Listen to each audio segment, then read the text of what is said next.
ഇവിടെ നിൽക്കുമ്പോൾ എൻ്റെ മനസ്സിൽ തിരഞ്ഞെടുപ്പോ വോട്ട് ചോദിക്കലോ ഒന്നുമില്ല. പകരം ഇപ്പോഴും ഓർമ്മയിൽ നിറഞ്ഞു നിൽക്കുന്ന ഒരു വിദ്യാഭ്യാസ കാലമാണ്. ഞാൻ എൻ്റെ ജീവിതത്തിൽ കണ്ട ആദ്യത്തെ അധ്യാപകനാണ് ദിവാരൻ മാഷയുടെ വേദിയിലുണ്ട്. ആദ്യമായി ഞാൻ കണ്ട അധ്യാപകൻ. അതിനുശേഷം പല വിദ്യാലയങ്ങളിൽ ഞാൻ പഠിച്ചിട്ടുണ്ട്. ബിരുദ പഠനത്തിന് ശേഷം 3 വർഷം കൂടി റെഗുലർ വിദ്യാർത്ഥിയായി തന്നെ നിയമം പഠിച്ചുവെങ്കിലും അതിനോട് ആ റെഗുലർ എന്ന വാക്കിനോട് അത്രയ്ക്ക് നീതി പുലർത്താൻ കഴിഞ്ഞു എന്ന് സംശയമുണ്ട്. എന്തായാലും ആദ്യം ഞാൻ കണ്ട അധ്യാപകൻ സന്നിഹിതനായി വേദിയിൽ, അതിനുശേഷമുള്ള കോളേജ് ബിരുദ വിദ്യാഭ്യാസ കാലത്ത് ആ കാലത്തെ പ്രതിനിധീകരിക്കുന്ന മിനി ടീച്ചറും വേദിയിലുണ്ട്. ഈ 2 പേർ ഉണ്ടാവുമ്പോൾ അധ്യാപകരുടെ ഒരു വൃത്തം ഏറെക്കുറെ പൂർത്തിയാവുന്നു എന്നാണ് എനിക്ക് തോന്നുന്നത്. അതുപോലെ തന്നെ നമ്മളെല്ലാം ഏറെ സ്നേഹാദരങ്ങളോട് കാണുന്ന പ്രിയപ്പെട്ട എഴുത്തുകാരി KR മീര ഇങ്ങനെ ഈ പരിപാടിയിലൂടെ പങ്കെടുത്തതും വളരെ ആഹ്ലാദകരമാണ്. വാക്കുകൾക്ക് ജീവൻ വയ്ക്കുന്നത് എങ്ങനെയെന്ന് സമീപകാലത്തും മലയാളിയെ ഓർമ്മിപ്പിച്ചുകൊണ്ടിരിക്കുന്ന എഴുത്തുകാരിയാണ് KR മീര.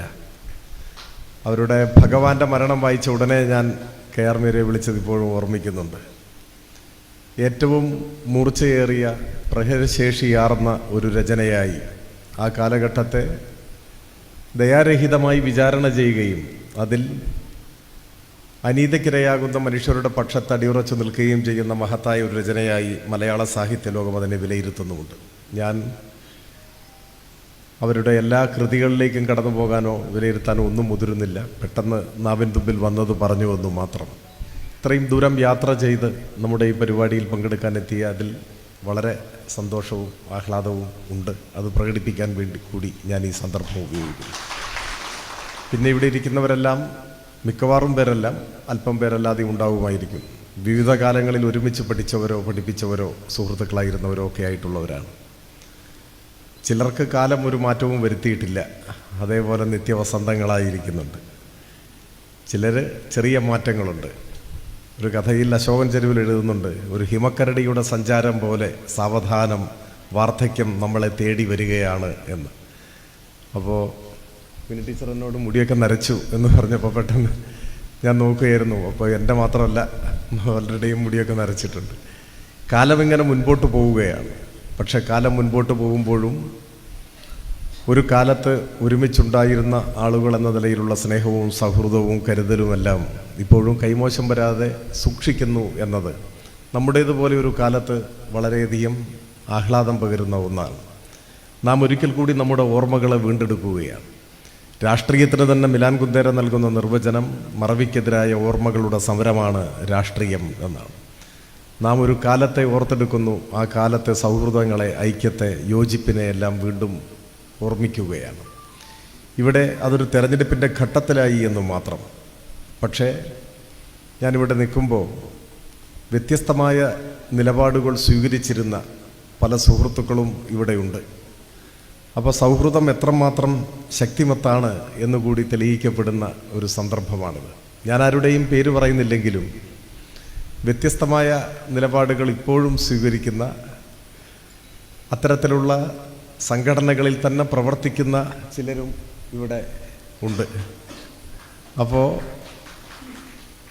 അവരെല്ലാം തീർച്ചയായും നമ്മൾ ഒരുമിച്ചുണ്ടായിരുന്ന, യോജിച്ചും വിയോജിച്ചും ഒരുമിച്ചുണ്ടായിരുന്ന ഒരു കാലത്തെ ഏറ്റവും ഹൃദ്യമായി തന്നെ അടയാളപ്പെടുത്തുകയും ഈ തെരഞ്ഞെടുപ്പിൻ്റെ രംഗത്ത് പോലും അത് പ്രകടിപ്പിക്കാൻ മടിക്കാതിരിക്കുകയും ചെയ്യുന്നതിൽ സത്യത്തിൽ വലിയ സന്തോഷമുണ്ട്. ഞാൻ ദീർഘിപ്പിക്കുന്നില്ല. ഈ തെരഞ്ഞെടുപ്പ് കഴിഞ്ഞാൽ 8-10 മാസം കഴിയുമ്പോൾ വീണ്ടും നിയമസഭാ തെരഞ്ഞെടുപ്പ് നടക്കും. അപ്പോൾ ഒരു ചെറിയ കാലയളവിലേക്ക് ഉള്ള തിരഞ്ഞെടുപ്പാണ്. കാലാവധി അവസാനിക്കാൻ പോകുന്ന നിയമസഭയിലേക്കുള്ള തിരഞ്ഞെടുപ്പാണ്. അതുകൊണ്ട് ഇതിന് വലിയ പ്രാധാന്യമൊന്നുമില്ല എന്ന് കരുതുന്നവരുണ്ട്. പക്ഷെ അങ്ങനെ കാണേണ്ടതില്ല എന്നാണ് എനിക്ക് തോന്നുന്നത്. നൂറ്റാണ്ടുകളും പതിറ്റാണ്ടുകളും മാത്രമല്ല, നിമിഷങ്ങളും വിലയേറിയതാണ് എന്ന് കാലം നമ്മെ ഓർമ്മപ്പെടുത്തുന്നുണ്ട്. ഒപ്പം വലിയ മഹാമാറ്റങ്ങൾക്ക് നേതൃത്വം കൊടുക്കാനും പൂർത്തിയാക്കാനും സാധിക്കാതെ പോയാലും ചില പുതിയ ചുവടുവയ്പ്പുകൾ നമുക്ക് സാധിക്കും എന്ന കാര്യം ഉറപ്പാണ്. പുതിയ ചുവടുവയ്പ്പുകളാണ് ഏറ്റവും പ്രാധാന്യമുള്ളത്. ഏതു മഹത്തായ മുന്നേറ്റവും ആരംഭിക്കുന്നത് അത്തരത്തിലുള്ള ചില തുടക്കങ്ങളിൽ നിന്നാണ്. 1000 കാതം നീണ്ടു നിൽക്കുന്ന യാത്രയും ആരംഭിക്കുന്നത് ഒരു ചുവടുവയ്പ്പിൽ നിന്നാണ് എന്ന് പറയാറുണ്ട്. അപ്പോൾ നിലമ്പൂരിനെ സംബന്ധിച്ച് പുതിയ ചില തുടക്കങ്ങൾ കുറിക്കാൻ നമുക്ക് സാധിച്ചേക്കും. നിലമ്പൂരിന് അനുയോജ്യമായ വികസന പദ്ധതികളെ സംബന്ധിച്ചും അതുപോലെ തന്നെ നിലമ്പൂരിലെ അഭ്യസ്തവിദ്യരായ യുവതീ യുവാക്കളുടെ അവരെ തൊഴിൽ ചെയ്യാൻ പ്രാപ്തരാക്കുന്ന നൈപുണി പരിശീലന കേന്ദ്രങ്ങൾ ഉൾപ്പെടെയുള്ള കാര്യങ്ങളെക്കുറിച്ചുമെല്ലാം ആലോചിക്കാനും അതിൽ പ്രായോഗികവും ശാസ്ത്രീയവുമായ പദ്ധതികൾ ആവിഷ്കരിക്കുന്നത് സംബന്ധിച്ച് ചർച്ച ചെയ്യാനും അതിൽ ചിലതിൻ്റെയെങ്കിലും പ്രാരംഭ നടപടികളിലേക്ക് കടക്കാനും കഴിഞ്ഞാൽ അതുതന്നെ വലിയൊരു കാര്യമാണ്. അത്തരം പുതിയ തുടക്കങ്ങൾക്ക് നമുക്ക് ഈ തിരഞ്ഞെടുപ്പ് ഒരുപക്ഷെ ഒരവസരമായി മാറും എന്നെനിക്ക് തോന്നുന്നു. ഞാൻ ചുരുക്കാൻ ആഗ്രഹിക്കുന്നു. ഒരിക്കൽ കൂടി ഇവിടെ ഒത്തുകൂടിയിരിക്കുന്ന എല്ലാവരെയും സ്നേഹപൂർവ്വം അഭിവാദ്യം ചെയ്യുന്നു. സൗഹൃദവും സ്നേഹവും കൂട്ടായ്മയുമെല്ലാം എക്കാലവും ജീവസുറ്റ് നിൽക്കും എന്ന് നിങ്ങൾ തെളിയിച്ചിട്ടുണ്ട്. ഒരുപാട് ഉത്തരവാദിത്വങ്ങൾ വഹിക്കുന്നവരും ദൂരെ നിന്ന് യാത്ര ചെയ്തു വന്നവരുമൊക്കെ ഈ കൂട്ടത്തിലുണ്ട്. നിങ്ങൾ ഇങ്ങനെ ഒരു പരിപാടിക്ക് വേണ്ടി നീക്കിവെച്ച നിങ്ങളുടെ സമയത്തെയും സന്നദ്ധതയെയും ഞാൻ ആദരവോടെ മാനിക്കുന്നു. ഒപ്പം നമ്മുടെ ചില സുഹൃത്തുക്കളുടെ ചിന്തയിലാണ് ഇങ്ങനെ ഒരു ആശയം ഉണ്ടായതും അതിന് മുൻകൈയെടുത്തതും അവരാണ്. അവരെയെല്ലാം സ്നേഹപൂർവ്വം അഭിവാദ്യം ചെയ്യുന്നു. നമുക്കൊരുമിച്ച് ഇപ്പോൾ സാധാരണ തെരഞ്ഞെടുപ്പുകളുടെ പ്രത്യേകത മത്സരിക്കുന്നത് സ്ഥാനാർത്ഥികളാണ് എന്നതാണ്. ഞാൻ വിചാരിക്കുന്നു ഈ തെരഞ്ഞെടുപ്പിൽ മത്സരിക്കുന്നത് സ്ഥാനാർത്ഥി തനിച്ചല്ല, നമ്മളെല്ലാം ചേർന്ന് മത്സരിക്കുന്ന ഒരു തിരഞ്ഞെടുപ്പായി നിങ്ങൾ ഈ തിരഞ്ഞെടുപ്പിനെ പരിഗണിക്കണം എന്നാണ് എൻ്റെ അഭിപ്രായം. നമ്മളെല്ലാം ചേർന്ന് മത്സരിക്കുകയും നമ്മൾ ഒരുമിച്ച് മത്സരിക്കുകയും നാടിനു വേണ്ടി നമ്മൾ ഒരുമിച്ച് ജയിക്കുകയും ചെയ്യുന്ന ഒരു തെരഞ്ഞെടുപ്പായി ഈ തിരഞ്ഞെടുപ്പിനെ മാറ്റിയെടുക്കാൻ നിങ്ങളുടെ ഇടപെടലുകൾക്കും കഴിയട്ടെ എന്ന് ഞാൻ ആശിക്കുന്നു. ഒരിക്കൽ കൂടി ദിവാരൻ മാഷ് മുതൽ മിനി ടീച്ചർ വരെയുള്ള അതിലെല്ലാവരും വരും, എല്ലാ അധ്യാപകരും വരും. അവരെ ആദരവോടെ ഞാൻ ഒരിക്കൽ കൂടി ഓർമ്മിക്കുന്നു. ഇതിനിടയിലൊരു കൗതുകകരമായ കാര്യം, ഉളപ്പാടം ഗവൺമെൻറ് സ്കൂൾ സന്ദർശിക്കാൻ പോയിരുന്നു. അവിടെയാണ് ലോവർ പ്രൈമറി ക്ലാസ്സിൽ ഞാൻ പഠിച്ചത്. ദിവാരൻ മാഷ് അവിടെയായിരുന്നു. ആ സ്കൂളിൻ്റെ ജീവാത്മാവും പരമാത്മാവുമായിരുന്നു ദിവാരൻ മാഷ്. അന്ന് മാധ്യമങ്ങളുടെ മുൻപാകെ അവിടെ പഠിപ്പിച്ച അധ്യാപകരുടെ പേരുകൾ ഞാൻ ഓർമ്മയിൽ നിന്ന് പറയുകയുണ്ടായി. ഏതാണ്ട് എല്ലാവരുടെയും പേരുകൾ, ഏതാണ്ടല്ല എല്ലാവരുടെയും പേരുകൾ അതിലുണ്ട്. പക്ഷേ അതിൽ പലപ്പോഴും ചില സമയത്ത് ദിവാരൻ മാഷോട് ഞാൻ അന്വേഷിക്കാറുണ്ട്, ഈ ആളിപ്പോഴെവിടെയാണ്, ഈ ആളിപ്പോഴെവിടെയാണെന്ന്. മിക്കവാറും എല്ലാ പേരുകളുടെ കാര്യത്തിലും മാഷിനോടൊരു സമാധാനം പറഞ്ഞിട്ടുണ്ട്. പറയാതിരുന്നത് ജെസ്സി ടീച്ചറാണ്. എംപ്ലോയ്മെൻറ്റിൽ നിന്ന് 8 മാസം മാത്രം അവിടെ പഠിപ്പിക്കാം. ഇടുക്കി കരിമണ്ണൂരായിരുന്നു. അപ്പോൾ ഞാൻ മാധ്യമങ്ങളോട് പറഞ്ഞപ്പോൾ ഈ പേര് പറഞ്ഞത് ആരോ കേട്ട് അവർ പറഞ്ഞ് അങ്ങനെ ഇപ്പോൾ ടീച്ചർ കാനഡയിലാണ്. അപ്പോൾ ടീച്ചർ ഇന്ന് രാവിലെ അവിടെ നിന്ന് എന്നെ വീഡിയോ കോളിൽ വിളിക്കുകയുണ്ടായി.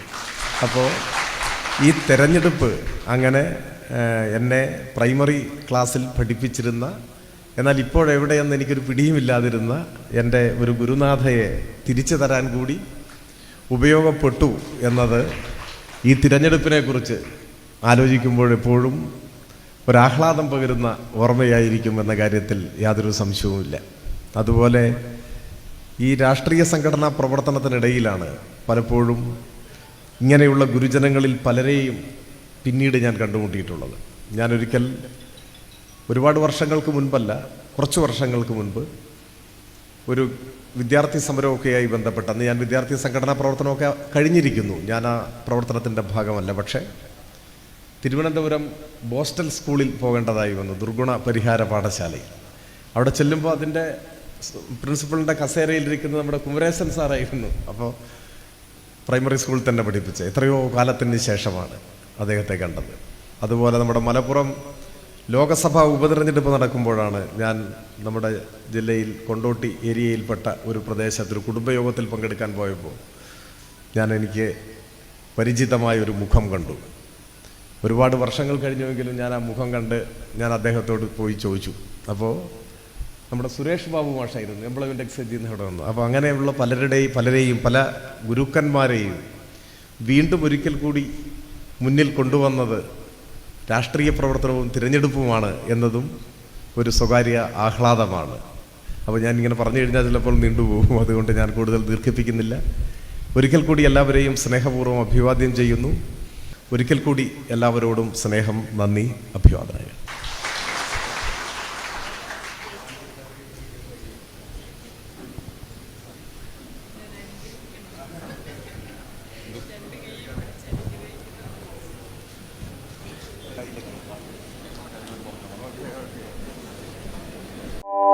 കൂടുതൽ വാർത്തകളും വിശേഷങ്ങളും നിങ്ങൾക്ക് ലഭിക്കാൻ കേരളീയം ന്യൂസ് സബ്സ്ക്രൈബ് ചെയ്യുക. കൂടെ ബെൽ ബട്ടണും അമർത്തുക.